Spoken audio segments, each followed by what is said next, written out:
It isn't something I like talking about. You survived this once. We need your help. What's going on there, YouTube land and also social media lands? Welcome to an all-new video. In this video, we're doing a movie review of a new film that just came out a week or so ago, and is a sequel/reboot to a great film that started back in 1997. So we're gonna get right into that. Before we do that, make sure you hit that subscribe button so you don't miss this video and the other videos I put up.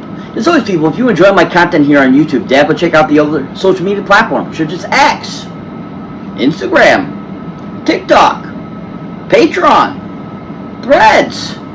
Pretty much post on these regularly, so definitely check them out. As always, let's get right into this.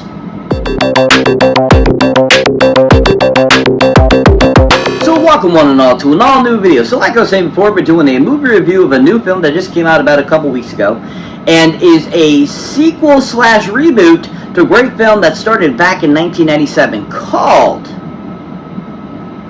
I Know What You Did Last Summer. Yeah, I Know What You Did Last Summer. Yeah.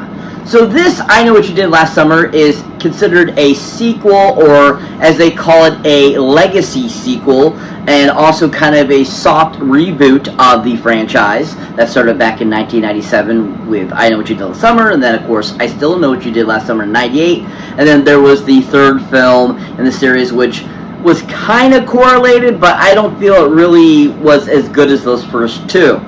But I Know What You Did Last Summer 2025 is definitely not too shabby a film. It's not the greatest, but at the same time, it's a lot better than what I thought it was going to be. I also wasn't too sure about how it was going to play out, how they were going to do it. Of course, you know, they decided to go in a different route than the original, but also kind of came back to a traditional feel at a certain point in the film as well. Now, with this whole new cast, you know, most of them were okay, but for the most part, the best part of it was, of course, the returning of several of the original people from the original two films. Now, this I Know What You Did Last Summer 2 it's very much a slasher, very much took it to a whole new heights. It gave us some different things than what they did in the previous films. Definitely the killer is a little more sadistic this time around, which was different, and at the same time they did have a really good horror factor that I thought was really well done. It felt very similar to the original films, but at the same time it still had kind of a newer age feel to it that was definitely different. But at the same time, I think that the horror portion of the film, the whole horror aspect, the slasher feel, felt very slasher again. Unlike some films I feel over the last few years have been considered slashers but really weren't, this one definitely is your classic slasher, which was great to see. And I think the special effects and everything in this film were done really well. And I think overall the film itself was done really fun, and I think overall okay, and definitely entertaining. Now, this film has to be directed none other by a woman that goes by the name of Miss Jennifer Caitlin Robinson. Oh yeah, Jennifer Caitlin Robinson. Woo! Jennifer Caitlin Robinson. Woo! So Jennifer Caitlin Robinson has directed a few other things. I actually have not seen anything else she has done, but I do know that she is well known for such films as, of course, Unpregnant, which is a really big film that was released on Hulu, I believe. And then also the film with Camila Mendes and Maya Hawke called Do Revenge, which was a huge success too as well. Both of those films were considered, you know, big kind of like likes by people. They, you know, were considered entertaining and fun. I actually have not seen either of them, so I can't really go on what else she's directed really for this film. But from what I saw, what she did with this film, I thought she did an okay job. You know, I thought that she had a decent eye for horror, or you know, slasher feel vibe. I definitely felt she kept it very similar to previous, you know, slasher films, you know, such as the original two, and of course like the Scream films and so forth. And I did enjoy that she brought some interesting fun things to it that were a little different than the original and took it to kind of a whole new heights. But there's definitely things that I thought that they interjected into it that were definitely like Gen Z type things that I just don't feel are very necessary, because, you know, if you're taking something that is very original from the 90s. So you want to kind of stick with that theme, and I don't feel she really did that. I definitely feel she tried to make it more modern when it should have been modern but kept that same 90s feel. And I don't feel I got that from her in her directing. But overall, I think that she still did an okay job. I thought she had a good eye for this, the slasher sequences, the actual action of murders. Thought they were really orchestrated really well. I thought she did a good job of, getting great performances out of different people. And definitely, I enjoyed how she got a really great kind of like performance out of one of the characters who was definitely supposed to be like Ryan Felipe in the film, and definitely he was probably the funniest one in the whole film that I really enjoyed. I thought he was just over the top crazy, but overall I think that she got a really great performance out of him. And I think that, like I said, I think in general she did an okay job giving us this decent slasher that was entertaining, better than I thought it was going to be, and definitely not what the critics were saying, I felt. And I think Jennifer did a good job of giving us something that was a decent addition to this franchise that definitely could lead into more down the road.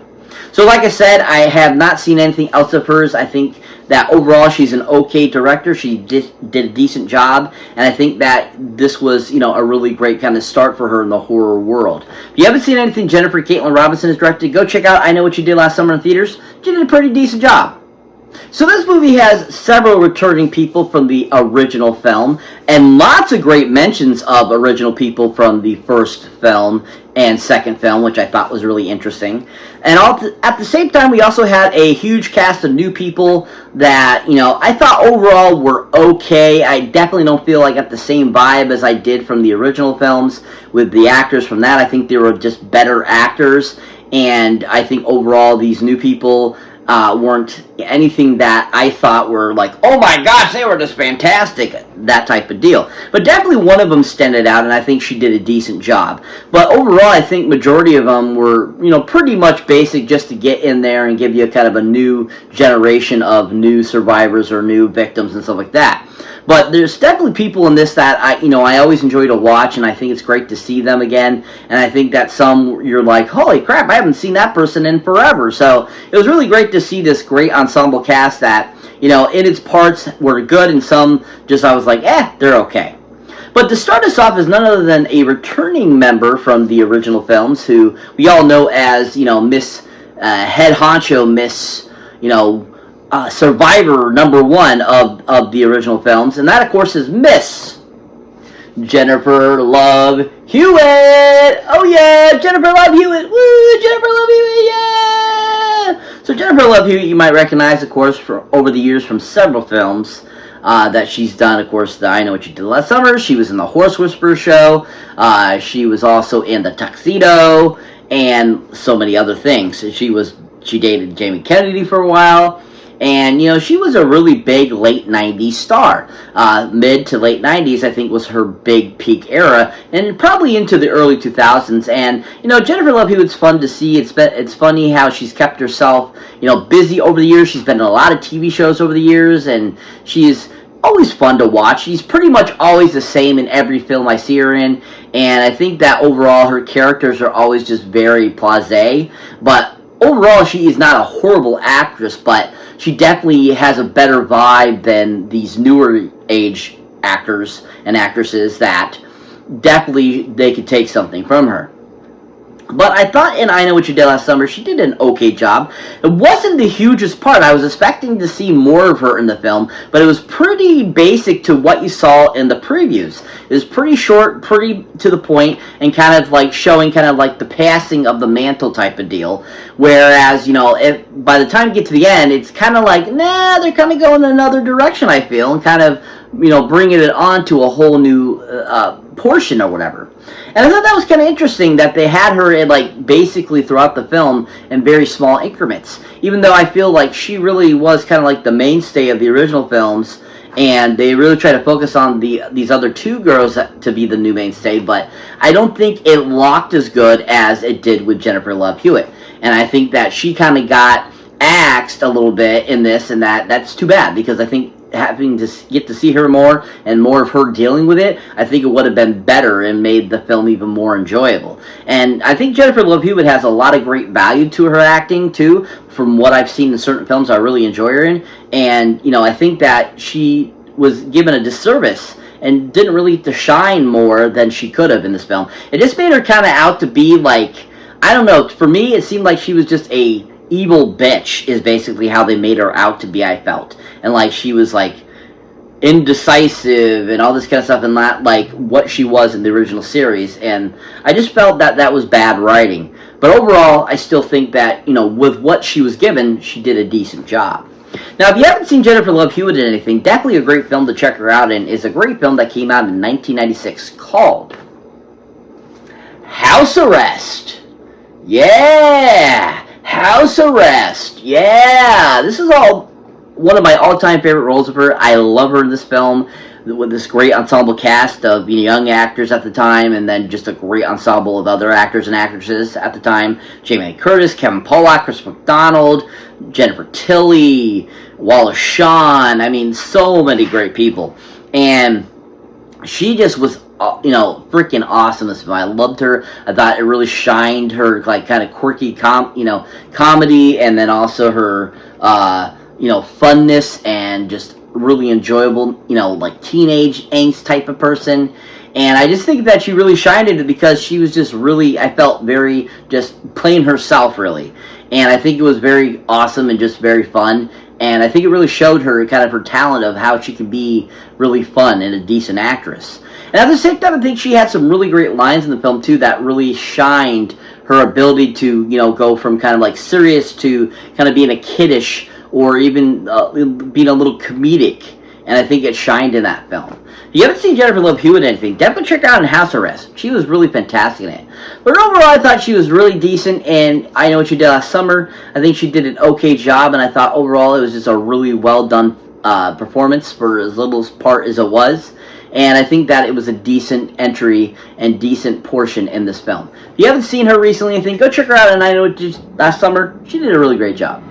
So that brings me to the next person I'd like to talk about that was in this film. And that is none other than another returning surviving character from the first two films. And that, of course, is Mr.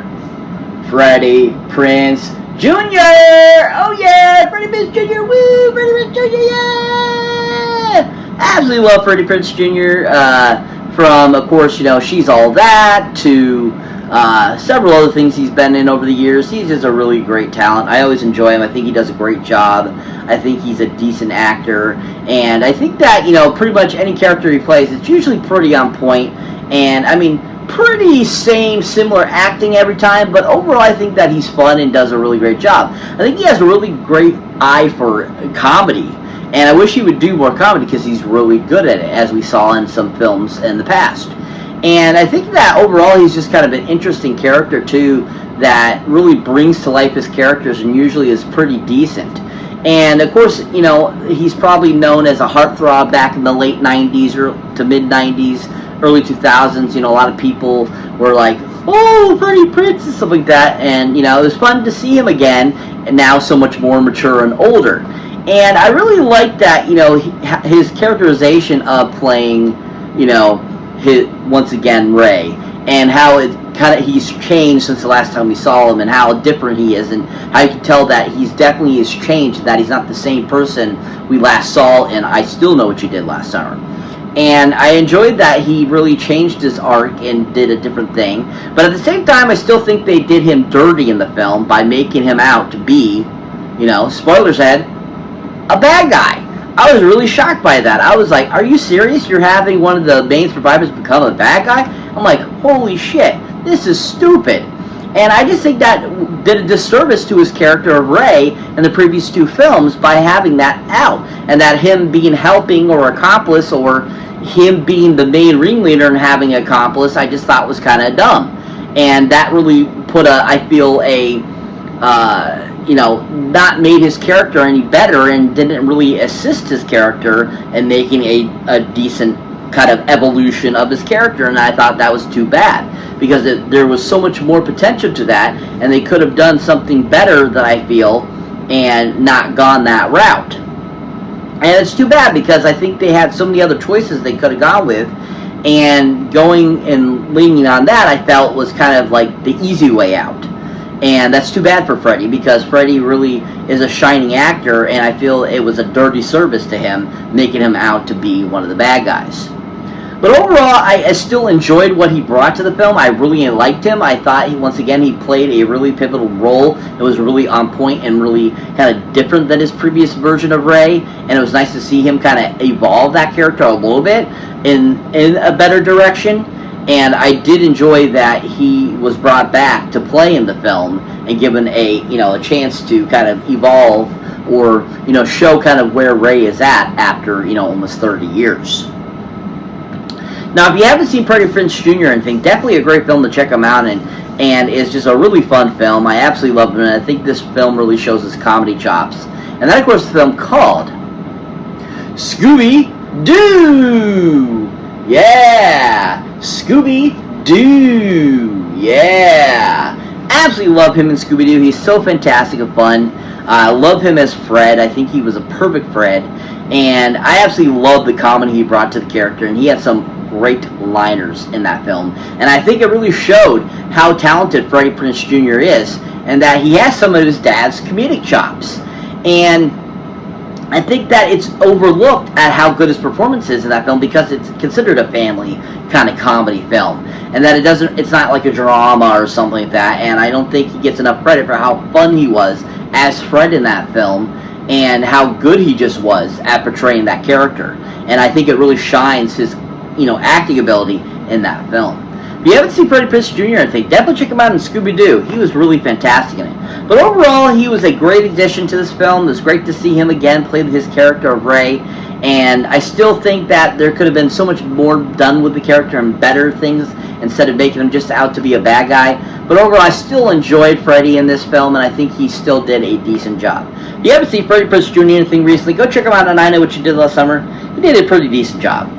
So that brings me to another new addition to this film that I thought was a really decent actor, that was a great addition to the film, and it's just too bad that his character had a really crappy ending. But overall, I love this actor, and I think he's just absolutely fantastic. And that, of course, is Mr. Billy Campbell! Oh yeah, Billy Campbell! Woo, Billy Campbell, yeah! So Billy Campbell, you might recognize from a slew of things over the years. He was in that film Enough, starring Jennifer Lopez in the early 2000s, and he's been on several TV series, several movies over the last 30 years, and just is all-around great character actor. And I always enjoy Billy in anything I've ever seen him in. He always plays really great good guys, he plays really good bad guys, and overall I think he just plays really interesting characters. And once again, in this film, he plays kind of one of the sleazy type of characters, which he's really good at, and I really enjoyed him as the character. I thought he was a great addition to the film, and kind of playing that rich guy that comes in and buys basically the town out and revitalizes it basically, and it's just all about making money, and doesn't really care about the history of the Southport.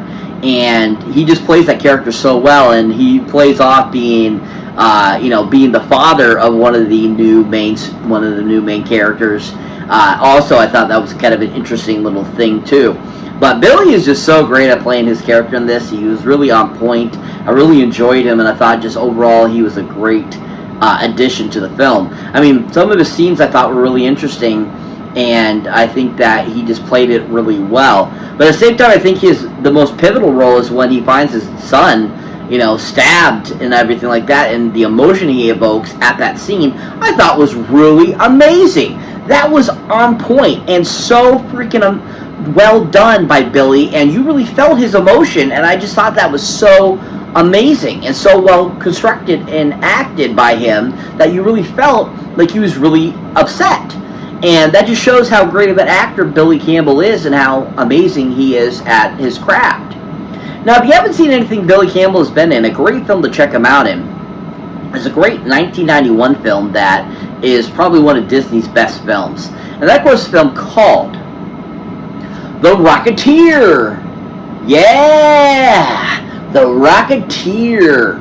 Yeah! Absolutely love this film. Saw it in theaters back in 91.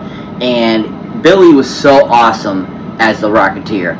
absolutely loved his character. I thought he played the character to the T. I thought he did a great job playing his character. And I loved him and Alan Arkin's,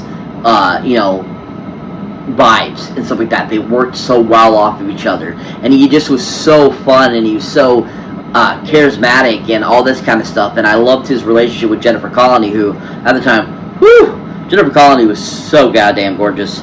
And I had the biggest crush on her when I went and saw that movie. And after it, I was like, that's my new wife in the future type of deal.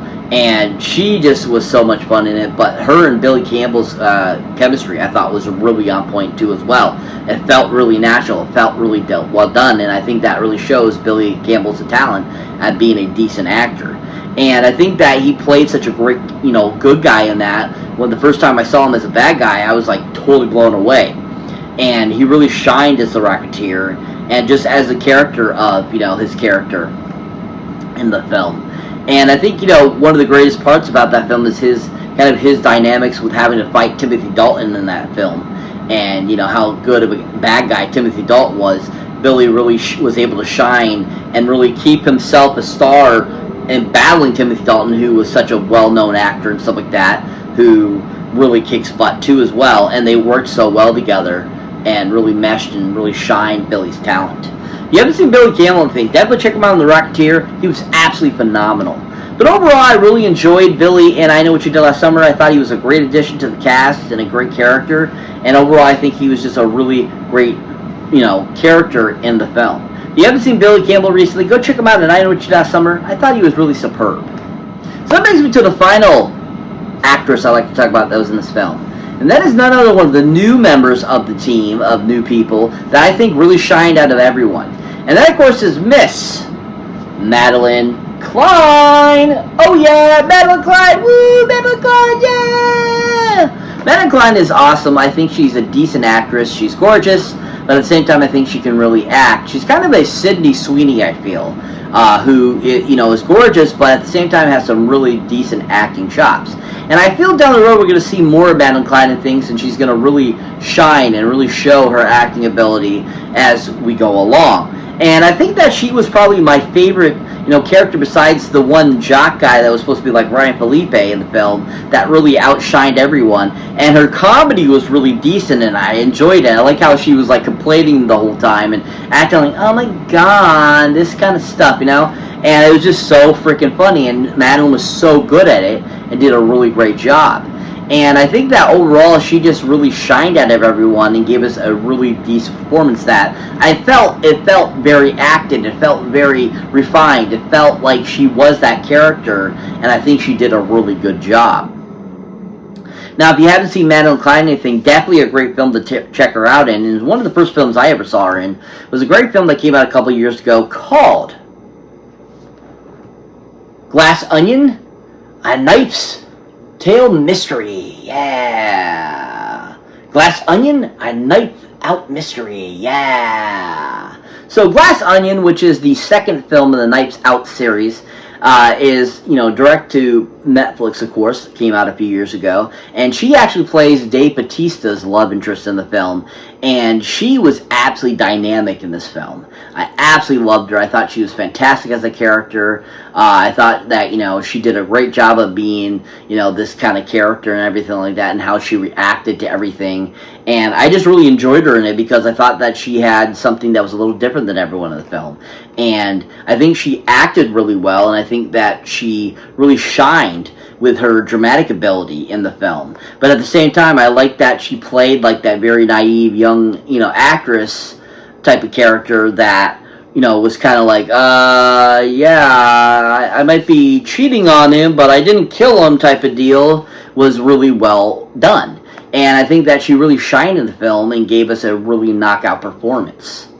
Now, if you haven't seen Madeline Klein anything, definitely check her out in Glass Onion, A Knife's Out Mystery. She did a really phenomenal job. But overall, I really enjoyed her in this film, I Know What You Did Last Summer. I thought she was a great new addition and new person to add to that great entourage of, survivors. And I think that she really shined in that she's the one to look for in the future for more I Know What You Did Last Summers. She was absolutely fantastic, and I couldn't get enough of her. I thought she was really fun. If you haven't seen Madeline Klein anything recently, go check her out, and I would know what you did last summer. She was really superb. So what is I Know What You Did Last Summer about? Basically, the premise of the story is, in the town of Southport, a new, basically, murder spree starts to happen in the town, almost 30 years after the original film series happened. And another person bunch of people are being stalked with a note that says, I still know what you did last summer. And basically, these kids last summer accidentally, will cause a person to cream off the road and fall to their death. And so, basically, once again, there's a fisherman type of person after for revenge to try to get, and it's up to our gang to figure out what's going on. And they end up asking for help from two original survivors from the original murders that happened 30 years prior. And basically, it's about them trying to figure it out, who it is, and stop them from murdering any more people. Really fun film, very entertaining. Still, I think that there's a lot they could have done that made it better, but overall, I don't think it was as bad as it was told to be, and overall, I think there was quite a few people in it that made it shine and made it fun and made it very entertaining. If you have not seen I Know What You Did Last Summer, go check it out in theaters. I give this one 5 golden movie boxes up, folks, because there are a few things that I think they could have done better. And otherwise of that, I still think it's a great film. Probably will be adding to the collection still. And still think it's a very entertaining film. If you haven't seen it, go check it out now in theaters. So that's it for this movie review, guys. As always, thank you for watching, thank you for liking, also thank you for subscribing. And if this is your first time here, or you have been before, don't forget to check out our new videos if you haven't seen mine yet. As always, people, thank you so much to all my subscribers, new and old. Thank you for being a part of the channel. But if you really want to help the channel out, help it grow, help it do things, please check out my Patreon page, where once you become a member of my Patreon, you get access to all kinds of cool stuff you don't get here. So definitely check out that Patreon. It's really awesome. As always, catch you in the next one.